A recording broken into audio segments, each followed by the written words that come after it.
pada elektrolisis AgNO3 dengan elektroda grafit, pada anoda dihasilkan gas oksigen dengan reaksi 2H2O menghasilkan 4H positif ditambah gas O2 menghasilkan 4 elektron.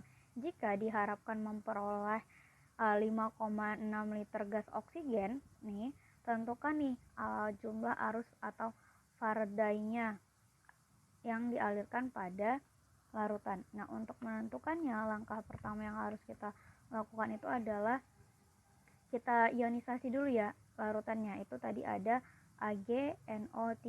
Kalau diionin kan ini jadinya ada ion Ag positif ditambah dengan NO3 negatif. Tadi kan katanya dialirkan menggunakan arus listrik, kemudian ada elektroda grafit. Nah, elektroda grafit itu kan sama dengan karbon ya teman-teman. Nah, karbon ini tuh termasuk ke dalam logam inert. Nah, kalau gitu kita bisa nentuin nih yang berada di katoda dan yang berada di anoda. Nah, yang berada di katoda kita perhatikan kationnya. Nah, karena ini kationnya itu adalah Ag positif, maka yang mengalami reaksi reduksi adalah logam itu sendiri. Jadi ada reduksi dari Ag positif ditambah dengan elektron menghasilkan logam Ag. Sementara anoda itu kita perhatikan berdasarkan elektrodanya. Nah, karena ini elektrodanya itu adalah elektroda inert, maka yang mengalami reaksi oksidasi itu adalah anionnya. Nah, anionnya itu kan sisa asam okso ya, maka karena dia sisa asam okso, yang mengalami reaksi oksidasi itu adalah air. Nah, di sini tuh ada reaksi oksidasi air, jadi ada 2H2O menghasilkan 4H positif ditambah dengan O2 menghasilkan 4 elektron gitu. Nah, kita samakan muatannya.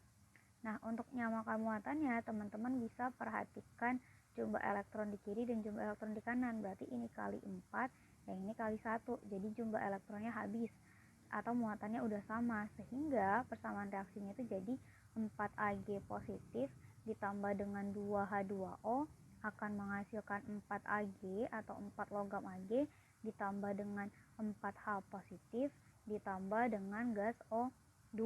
Nah, sekarang kita mau nentuin elektron dari Ag-nya. Elektron dari Ag itu kan rumusnya apa? Rumusnya AR-nya Ag dibagi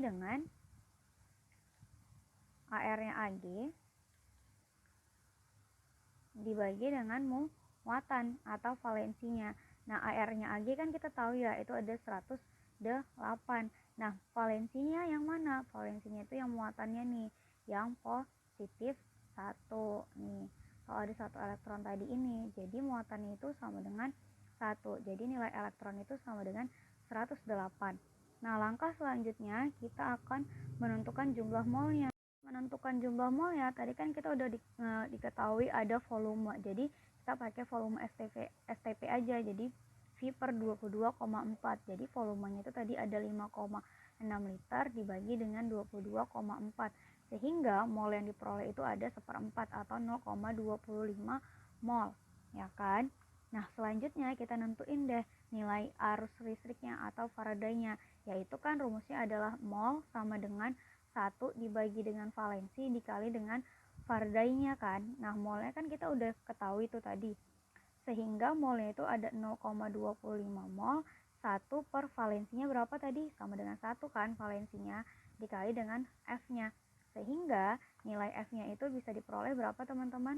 Nilai F-nya itu bisa diperoleh sama dengan nilai molnya kan, karena dia dibagi sama 1. Jadi nilai F-nya itu sama dengan 0,25